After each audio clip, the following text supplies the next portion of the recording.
Hello, everyone, and welcome back to Hooey Ood, an unofficial Doctor Who watch along podcast. My name is Ben, and I'm here with my co-host Cam. How you doing today, Cam? It's a big one, Ben. We Oh it, yes. we sat through all invasion of time for this, Ben. This moment right here. Doing good. I a couple of days ago got tickets to go see David Byrne in October. So very much Ooh, looking forward to that. He was on my bucket list of people I want musicians I want to see before they die or I die. So I'm happy I'm not gonna be able to cross him off the list because I would have been sad if I was never able to see him in person. How are you doing today, Ben? I'm good. Been playing some FBC Firebreak. How are you enjoying it? It's not bad, Definitely, it's gonna be more fun multiplayer with like you. Uh, Hmm. but so far so good. We'll see. It's getting bombed a lot online, like Yeah. review bombed. We'll We'll see. we'll play I'm with you at hoping some it point. gets better as the weeks go by. They ran into an issue of just they can't support the game if it doesn't sell any units. So I don't know how well it's selling. I would imagine probably a lot of people are just going to be playing it on Game Pass and PS Plus. Probably But this isn't a video game podcast, Ben. no. One day. Today we are talking about another after a while, another legendary episode. What was This the last one that we had legendary? Was it Talons, would you say? That was the last big one. that's a good question. I feel like I've said this phrase more recently than that. Underworld, I suppose, is legendarily Yeah. bad. Uh, yeah, I guess Talons of Wang Chang. Yeah. Talons of Wang Chiang. Pirate Planet is kind of in a place that's just like, all right, it's the first Douglas Adams story, It's but definitely the also first Douglas Adams story, though. it's just like it's not really that loved. Some people love it, but then like it's like a lot of people like this episode's the one that people go back to when they're saying, no, this is Douglas Adams Doctor Who. Horror of Fang Rock, maybe? Yeah. I don't know. I thought that one was good, but not like crazy good. But yeah, for a long time, probably spoiler alert, this is the best that we've seen in a long time. And the best that we'll see for a long time, probably. At Um, least like if we're thinking of just like the polls and just like fan culture, it's like at least till Caves of Androzani. Earthshock is up there, right? Yeah, yeah, but like Not Earthshock at is like that whole other level Earthshock though. is great, one of the best classic Doctor Who stories. But like Er Caves is one of the best Doctor Who stories, period. It doesn't need the classic, uh, Hmm. wording behind it. That's in 4 seasons. Oh boy. But then the seasons get shorter, I think. Do they? Well, at least it's where we're now past the time where except for Shada, Six Potter's, like, on the way of the dodo. True. So it's like it's shorter watching them, but also I think maybe episode count is still the same. There's still the same number of Looks like serials. starting 18 to 21 is 7 stories, Yeah, which one of them's a two-parter, yeah. so that's not bad. But anyway, City of Death. Yeah, I don't know if did you ever say it? It said it with that today's episode of City of Death, the big one, the big Yes. boy. We've said that definitely. I don't know if I've said it, but I'm gonna say it now. So City of Death broadcast September 29th to October 20th, 1979 on BBC One. Ben, we don't usually do this on the show, but for this special occasion, just tell us those mutant figures for this episode. Uh, this happens to be due to a ITV strike. Yes, it was during the ITV strike, man. Okay, yeah. But outside of the strike, it's Robots of Death, according to here. TARDIS Interesting. Wiki. But yeah, this is the highest viewed, uh, peaking with part 4 at 16.1 million views. Which again, when you consider like there's only like a population of 50 million at this point in Yeah. Britain.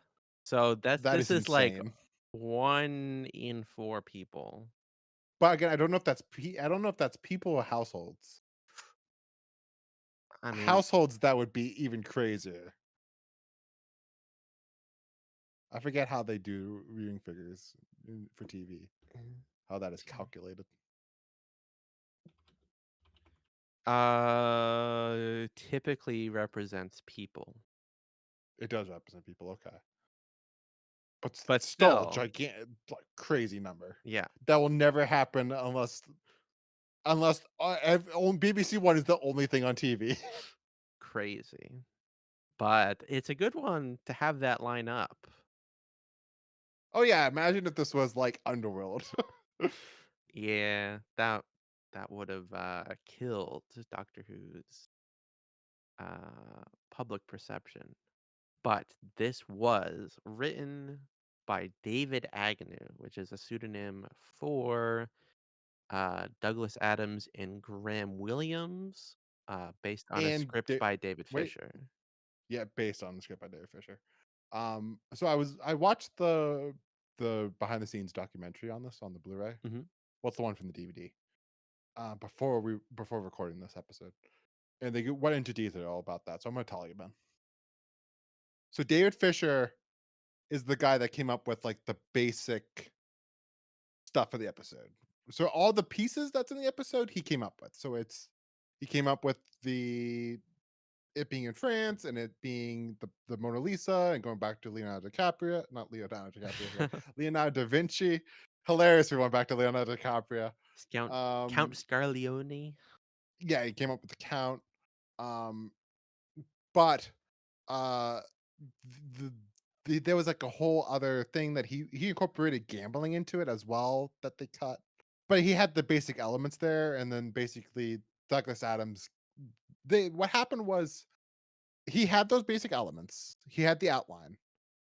Then he was in the middle of divorce, so he couldn't do the rewrites that was required. So Graham Williams locked basically Douglas Adams in a room for a weekend and gave him coffee and bear.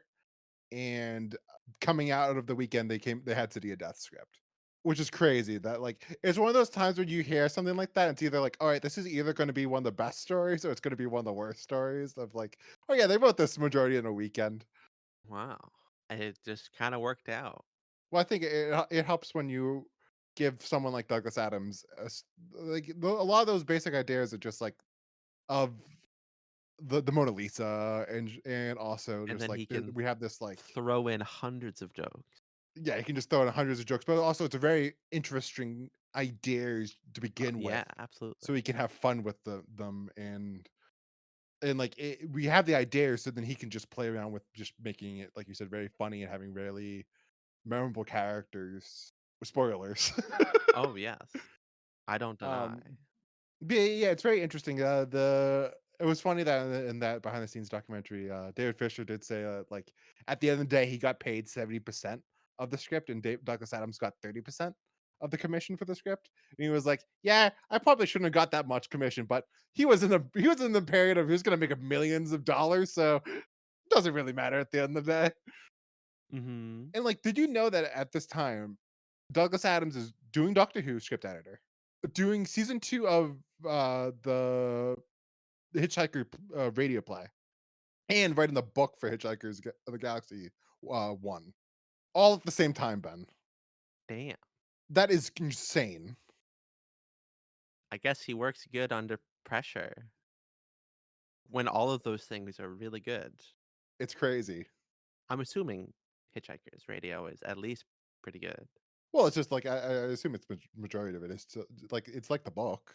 Like yeah, he changes a lot of it, but like it's still the same story, right? Yeah, Yeah. that is very impressive. Um, and this was directed by Michael Hayes, returning from just a little bit ago, the Armageddon Factor.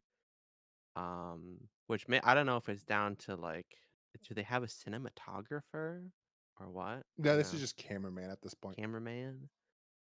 Um, But this and Armageddon Factor is like night and day for just for the directing aspect of things. I Yeah. feel way more interesting.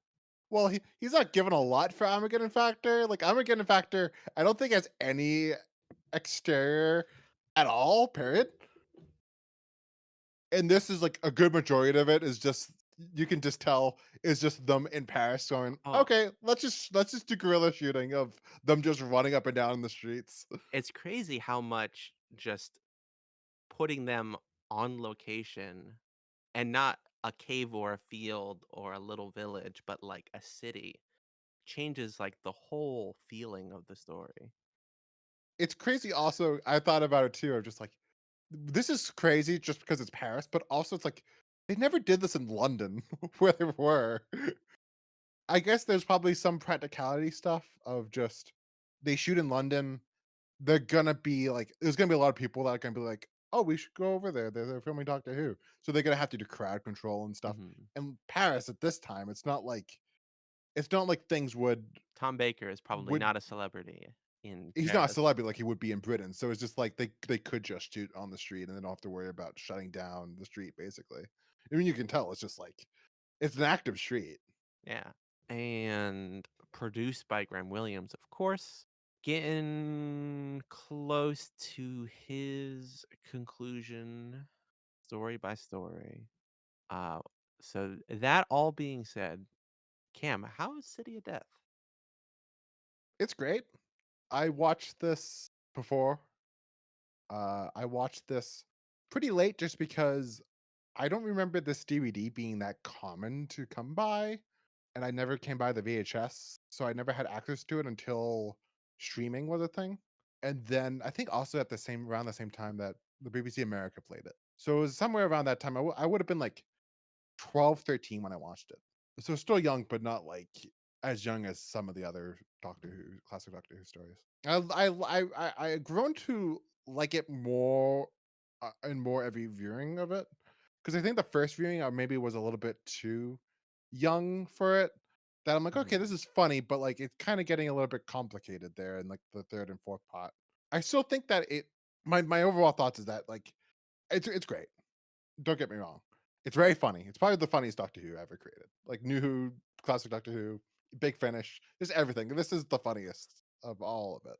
But like I think that it kind of peaks those first two pots. And the third and fourth are still good. But like there's a lot of moments in those first two pots where I'm just like, no, this is just fantastic. Tom Baker, of course, steals the show of just like this is one of his performances where you go like, "Yep, he is the goat. He is Doctor Who." There's not Mhm. really a competition to be like, "Ah, this person is a better Doctor, and this one's more funnier, and this one's more." Nope, just Tom Baker just can do everything, and he's so great at this episode. Yeah, I could just gush about this episode for a long time. So Ben, what did you think of this episode? Surprise, surprise, it's really damn good. Um, Really? I know it crazy. Um, I love this atmosphere of the story where it feels like, Lala and Tom on vacation, on honeymoon or whatever. Like, no, you can tell that you can tell that they are close. Oh There yeah, is an energy in the air that they are not just a TV couple. Like, there's stuff happening when the camera's off. perhaps, perhaps. But yeah, it's just seeing them walking around Paris is just innately fun and enjoyable. And then adding this really both unique and interesting and immensely intimidating villain, a lot of great side characters. And as someone who loves time travel shenanigans, all the like the Kraken time and just popping out to see Leonardo real quick. I loved all that stuff. And it's of course Douglas Adams. It's really funny. Everybody has really great, uh, witty.